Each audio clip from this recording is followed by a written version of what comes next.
Hi there, this is Julia from Grad Skills Pro, and today we're going to talk about the second part of this series of 6 videos, where we're going to talk about how to write a scientific papers with the ideas framework. First, we're going to recap the ideas framework very briefly. Secondly, we're going to talk about different types of papers that are out there. Then we're going to talk about the audience, how to keep the draft moving, and then section order. So basically in which order you should write your sections to save you a lot of time. And lastly, what types of journals you want to submit your paper to not get rejected. So quickly, let's recap the ideas framework that I introduced in my last video. I stands for imagine, where you don't even write anything at this point yet, but really prepare for writing. D stands for draft and document, where you start writing your methods in your introduction section. E stands for establish and express, where you establish your storyline and you express your thoughts.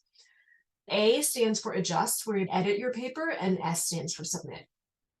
So using this ideas framework, it's very easy to beat writer's block. We're basically circumventing writer's block in the first place. And using this can also make writing a lot faster and a lot less stressful, because it includes a specific strategy you can follow and you don't have to second guess yourself. I've been using this framework for the last 17 years to write and publish my own papers, and I've gotten to a point where I love writing papers. It's a lot of fun for me, and I can do this in a matter of weeks. At the very beginning, my first paper took me 1.5 years to write in 18 iterations. My second paper took me 2 weeks to write, only had minimal edits, and actually got a Best Paper award. So this was really exciting. And so I've also taught many grad students, undergrads, and postdocs how to write and publish their papers. And I'd love to teach that to you too, because first of all, I love talking about this stuff. And I also love seeing the transformation in students, them actually having fun writing and publishing amazing papers. So if you want to learn more about how to write and publish a paper, check out the description for links for a lot of free resources. And now we're going to get into the types of papers. So what type of article will it be that you want to write? And you should think about this at the beginning, because this will really define how you write the paper. There's research articles, there's short articles, there's methods papers, there's review articles, there's protocol captures, there's data set papers, there's case studies, there's commentaries, there's editorials. Each of those different types of papers have a very different style. They're written very differently, and they also have a very different length.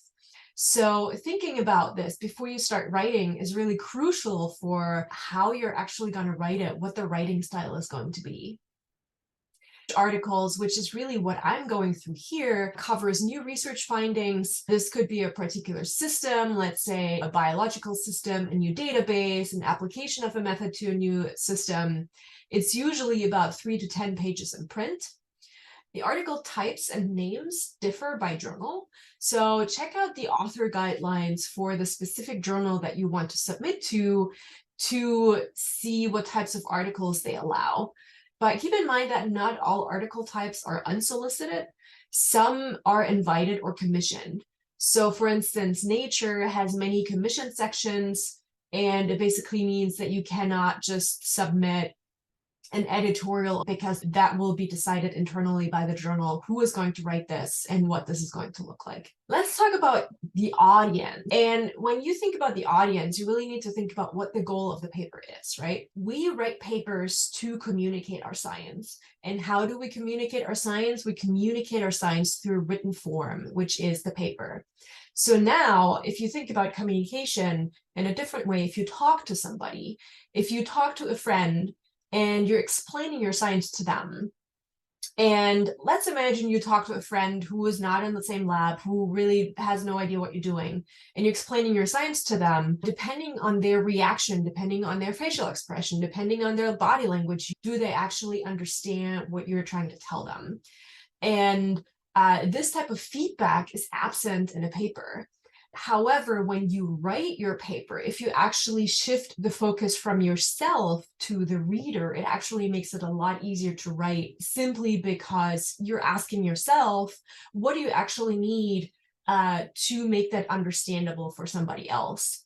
Oftentimes what happens is when you start writing your first paper or your first couple papers, you think about mostly about yourself. You think about, how do I get this from my head onto the page? But that's not the question you should be asking yourself. The question you should be asking yourself is, what does your audience need? What does your reader need for them to be able to understand what you're doing? And so this is really a mindset shift, which makes a huge difference in how clearly papers are written, and is really a major point here. So you have to think about, how can you make it easy for your reader? So you want to be clear, you want to be brief, and you want to be quantitative because you're a scientist. And so if you follow these three things, then it's going to be much easier for them to be able to understand what you're doing. So again, defining your reader and your audience will set the tone of the paper. It will define how much detail you will want to add for specific sections. It will determine how the story will be written. And different types of subject areas write things differently. And so you have to keep this in mind. Next, we're going to talk about how to keep your draft moving. And this is something that a lot of people don't think about, something that I certainly haven't thought about much at all when I started my writing journey. But I have learned over the years, like really one major way of keeping things moving is to use shared documents, because writing drafts in a shared workspace saves a lot of time. You don't have to send back and forth a Word document that one person edits, or you send it to two people and then you have edits from two people that you have to integrate somehow. If you use shared documents to begin with, and you just share the link to the document and people can edit asynchronously into the same draft, it will save you a lot of time. This eliminates the back and forth between sending the documents between authors. And if you have a large number of authors, this is the only way to keep things moving. And I am talking from expertise here because I've written articles with 50, also over 100 authors sometimes. So when you use shared workspace, you need to think about what you need. And so first of all, you need to easily see the outline of your document. You need ways to comment. You need ways to edit, but it would be nice to also see the history of the edits. And ideally, you would want to use a shared workspace that also allows you to edit figures so that you can share figures in an editable format. And so there's 3 workspaces that a lot of people are using. Each of those have their pros and cons. You probably know a bunch of them. The first one is Dropbox. Dropbox is great simply because you can create folders and you can have all of your documents in there, whether it's manuscript draft, the supplement, the figures, and so on and so forth. It's very easy. The only downside I think it has is that sometimes the syncing results in them creating an additional document that you would have to integrate. And also, you're not necessarily editing a document live. You're opening a document that is then synced with Dropbox. The second one, and my favorite in this, is Google Drive or Google Docs and Google Slides and so on. So even though there's certainly disadvantages in doing this, I have found writing manuscripts in Google Drive and with Google Slides and Google Docs is really the easiest, simply because you can see live edits that people are making and you can edit with them right away. And the last one is Overleaf, which is highly used in more like the mathematical and physics and computer science area. It's great for equations, but it requires compilation. So you basically hit a button to compile the written document into a PDF. It's not my favorite, but it's definitely out there and a lot of people are using it. So before we talk about section order, if you like this type of content and want to get notified when the next video in the series comes out, hit the subscribe button and also comment below what you're struggling with most when writing a paper. And this will inform me what to make videos about to help you best. So let's talk about section order, right? The question really is, in which order are we going to write them and why? Usually you start with the title, that comes first, right? To beat writer's block, start out with any title and then revisit the title later. What we want to avoid is overthinking your title when you have nothing else on the page. And that basically prevents you from moving forward. Then you're gonna think about the authors and start with a preliminary author order. Oftentimes throughout the writing, this might change a little bit and you want to have something on the page, and then later on throughout this evolution of your draft, you can adjust this as you go. then you're going to start writing the method section, because that's actually the easiest starting point, as you know the details, or you can come up with the details to figure out exactly what you want to do or even what you have done. Then you're going to write the introduction. You have to go into the literature and write the literature background to really figure out what the storyline is in relation to your data. Then after the introduction, you should write the results and discussion, which are really the meat of the paper. But before you do that, you need to create a storyline first. So you need to think about, what is the storyline of your paper? How are you going to write it? And once you have that, then you can write your results and discussion. So then after that, really the biggest parts of your paper are done. After that, it's actually very easy to write the abstract. Again, the abstract is pretty much the first actual real section that has some text in it, but it's actually very hard to write at the very beginning, because you don't know yet at that stage what the storyline is going to be.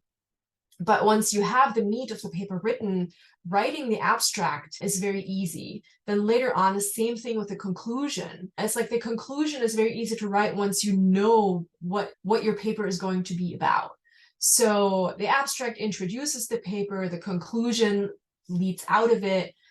And so these are going to be written after the results and discussion. After that, you're going to go back to the title. You're going to create the perfect title. And after that, you're going to write the references. You add references using a reference manager, and then also the supplement. So you organize your supplement, you make it follow the paper so that it's not just like a random dumping ground. Okay, so now let's talk about the journal. Which journal are you planning to submit to? And this is really something that requires some thought, simply because if you pick the wrong journal, then it's very easy for your paper to get rejected. So you should identify the journal based on the aims and the scope. So you can look at the journal website. So that should match your goals for the paper. Then look at the impact factor. So the impact factor is a number that is computed by the number of citations over the number of publications within the last year or 2 years or something like that. And so you can Google the impact factor. Sometimes it's on the journal website, and that should match approximately the research that you're trying to publish. So if you have a 3-month project and you're trying to submit this to Nature, which has a very high impact journal, you're not going to get accepted simply because the match between the impact factor and your research is too big. And last but not least, also think about some of the features of the journal. So what brand does it have? Is it open access? Who is on the editorial board? And sometimes these are decisions that can be easiest made by your PI, or ask your co-authors, or talk to people in the lab where they usually publish their papers. So you really need to think about the fit between your research, the journal, and the impact factor. If you're writing a mathematical paper and you're trying to submit this to a biology journal, it's not going to get accepted, right? And the same thing with the impact factor that I just mentioned. And thinking about this ahead of time really avoids rejection in a lot of cases. So if you want me to teach you how you can write and submit your paper, you can also join us in the Zero-To-Published program by following the link in the description. This 6-part video series is just an introduction on how I do this, but what I'm teaching you here is going to be part of the Zero-To-Published program, where I'm going to go into a lot more detail over there. So thank you so much for watching. In my next video, which will be the 3rd part of the series, we'll be going into more detail of the draft and document stage, where you can actually start writing your paper. And so I'll see you next time.